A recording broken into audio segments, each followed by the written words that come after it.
You look into some of the most visually beautiful and scientifically awe-inspiring astrophysical objects. Congrats on landing the LIGO collaboration.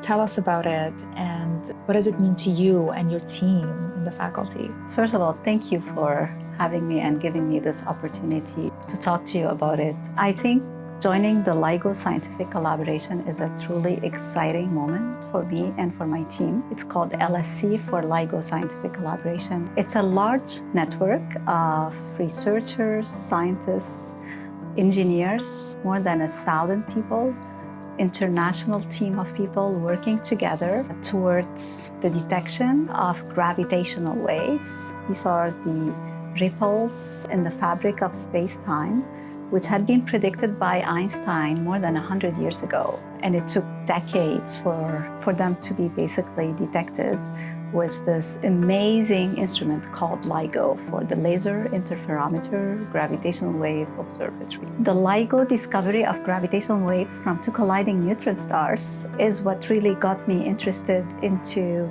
joining that collaboration, because neutron stars is one of my areas of focus in my research. And people have predicted that when you have two neutron stars merging with each other, that they should emit a burst of gamma rays. And that's what LIGO discovered back in 2017, that the merger or the collision of two neutron stars made gravitational waves, plus a firework of light across the electromagnetic spectrum, from radio all the way to high energy X-rays and gamma rays. So it was actually the detection of that event that kind of triggered my curiosity in being part of this collaboration and joining this effort, because one of the amazing findings from that discovery is that these events make some of the heaviest elements in the periodic table of elements, which is one of the main areas of focus in my research. We do look for the origin of the elements that make you and me and everything around us, by looking at explosions of stars. And we do that using light. But now we have a whole new messenger, which is called gravitational waves, where we can look at this, answering this question from a totally different perspective. And so by combining the signals from both light and from gravitational waves, we have a whole new way of looking at the universe and extreme events like collisions of neutron stars. Basically, when a gravitational wave, the reason it's so hard to detect them, because you have to be extremely sensitive to very small perturbations. So when the gravitational waves have this property, when they go through something, they can disturb space, extend it in one direction, and compress it in the other direction. So taking advantage of this property, extension in one direction and compression in another direction, the LIGO team built those detectors in the United States, and there's two of them, one in Hanford in Washington State, and the other one in Livingston in Louisiana State. And they are L-shaped, and each arm, L-shaped arms, and each arm is like 4 kilometers long. They're so long because when a wave goes through, they have to create some perturbation that should be measured. And the longer you make it, the easier it becomes to measure it. But the sensitivity they have is such that you could measure this perturbation, which is 1,000 times smaller than the size of a proton. So we know how small atoms are, how small a proton is, 1,000 times at least smaller. This is the sensitivity it is. Or even if you want to look at the nearest star to us, and so the relative sensitivity would be equivalent to the thickness of my hair, right? You are sensitive to something as thin as your hair when you compare it to the distance to a nearest star, which is light years away, right? So this detector took decades to be built.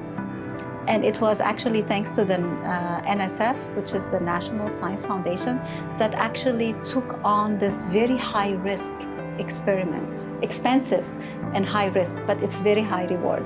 So it was a bold experiment. It was a visionary thing to do, but they took it on.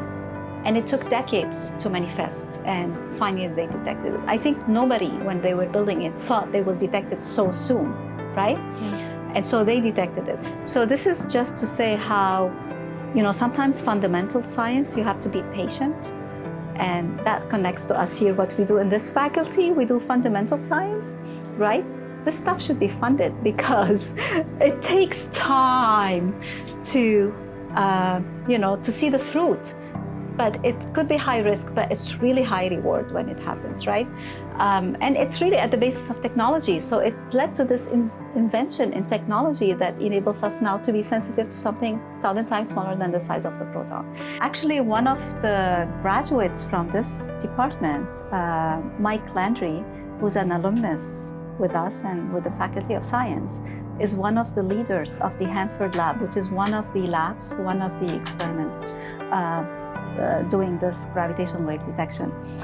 So it's quite exciting. We have this connection to start with.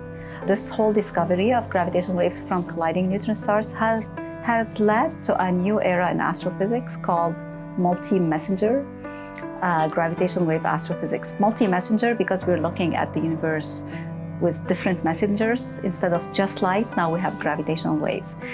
It's a truly exciting moment for students, for postdocs, for the next generation of scientists, for high schoolers, to just know that you could be part of this team. And so we have this opportunity here now in Manitoba to be really involved in those discoveries, in the next efforts. And so it's a very exciting moment for me, not just because I'm part of it, it's because of my students and postdocs and getting people in Manitoba really excited about going into science and astrophysics in particular. What is your vision for this collaboration? I think for me, again, the interesting part is to get my students and postdocs, basically the next generation of astrophysicists, involved in this collaboration, because I can see this being a great new area to go into. One of the main science drivers really for my research has always been understanding the physics of the extreme unattainable on Earth. All of a sudden now we have access to new messengers like gravitational waves and the data coming from LIGO, where we can also look at data from LIGO to not just complement our studies and searches for trying to make new discoveries, because whenever you point something new, a new wavelength, like a new telescope, to look at the universe, you see something unexpected. And that unexpected could be one of the most exciting things, right? And so I like to be part of that with my group. But to go back to the question on the origin of the elements, we used to believe, and we tell our students that in our classrooms, that supernovae make the heavy elements, for sure up to iron. Astronomers call heavy elements anything heavier than helium. We tell our students that the heavy elements beyond iron are made in supernova explosions that make these neutron stars. But when LIGO discovered this colliding neutron star event that made gravitational waves, there was also evidence that collisions of neutron stars make heavy elements like gold and platinum, and the heavy elements also that kill us, like radium and uranium. So our view of the origin of the heavy elements changed overnight because of this one event. Is it the answer? No, it's not. It just shows that this is one of the possibilities, but we need more data and we need more such events. And maybe there are other processes that we haven't discovered yet that make those heavy elements. So I'm very excited to be part of this journey where now there is a competition between supernovae and neutron star mergers, but also there's other events, right? And I hope that we could be part of those new discoveries and that my team will contribute to those discoveries. Can you walk us through the journey of this collaboration, from when you first learned about it to getting the collaboration? This collaboration has been on the hunt for gravitational waves for a long, long time.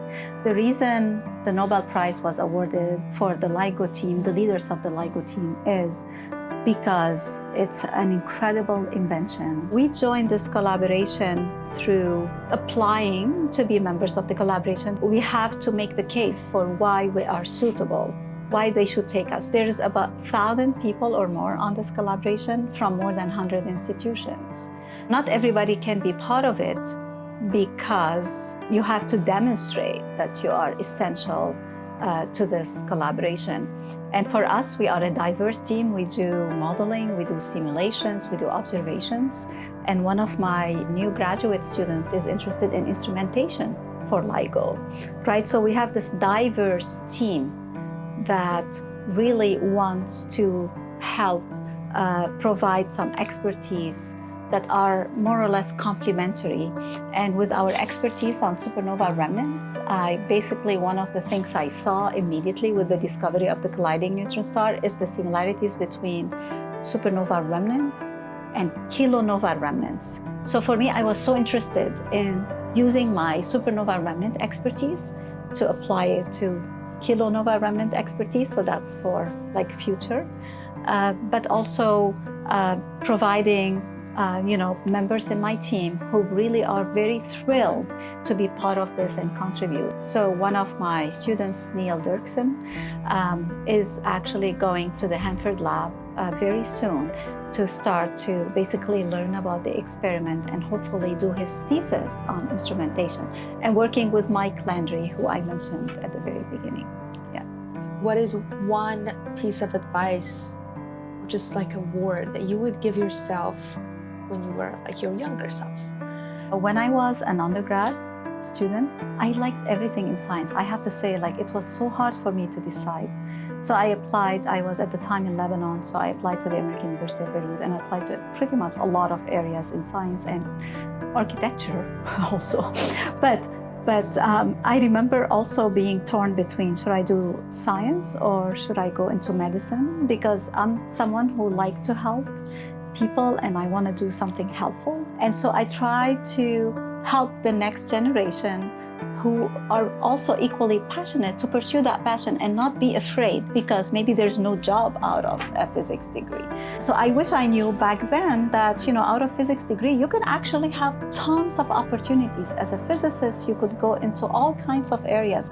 You could go into medicine. My very first graduate students ended up doing medical physics. And instead of looking at images of supernovae from satellite data, she's looking at images of brains, and they look the same because we're trying to look at noise within data and similar images, similar techniques. You could go into medicine, you could go into economics, you could start your own company, you could go into visualization of data, data science, because we deal with tons of data, big data, and you can become a data scientist. So students develop all these soft skills that allow them to contribute to other areas like programming, machine learning. This is one thing, like, I struggled at the beginning. I wanted to go into physics, but I struggled into is this the right career for me?